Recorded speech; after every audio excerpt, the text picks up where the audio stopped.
सांगाल भैया? लांबपर्यंत लाईन लागलेली आहे, बऱ्याच महिला भगिनी आहेत, पुरुष बांधव आहेत. आज तुम्ही इथं कशासाठी आणि का आलात?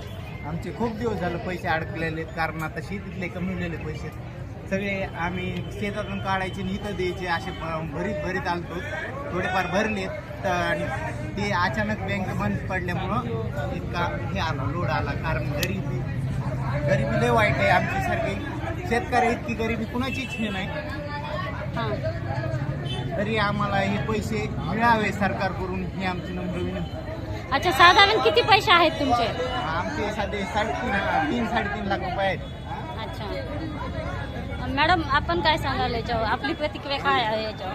हे ज्ञानराजाचं जे काही बँक आहे त्यांनी एवढा मोठा फ्रॉड करून तो बसला जेलमध्ये. आता हे सर्व लोकांना जेल करावी लागेल. आम्हाला जेल आहे, त्याला नाही.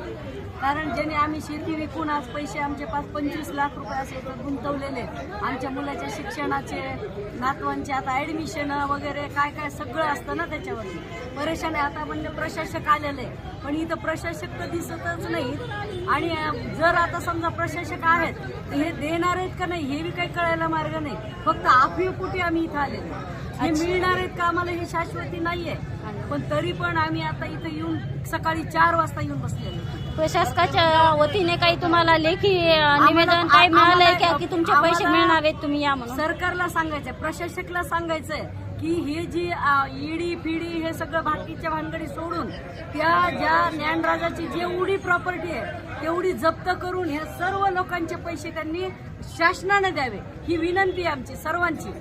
आज सगळे लोक परेशान आहेत. त्यामध्ये जेवढ्या मल्टीस्टेट आहेत तेवढ्यामधले लोक, लाखो लोक आणि करोडो लोक याच्यात मध्ये फसवले गेलेले आहेत. याची दखल शासनाने घ्यावी एवढी विनंती त्यांना सर्वांच्या वतीने आम्ही करत आहोत. मॅडम, काय सांगाल? आपण कुठून आहात? आपलं नाव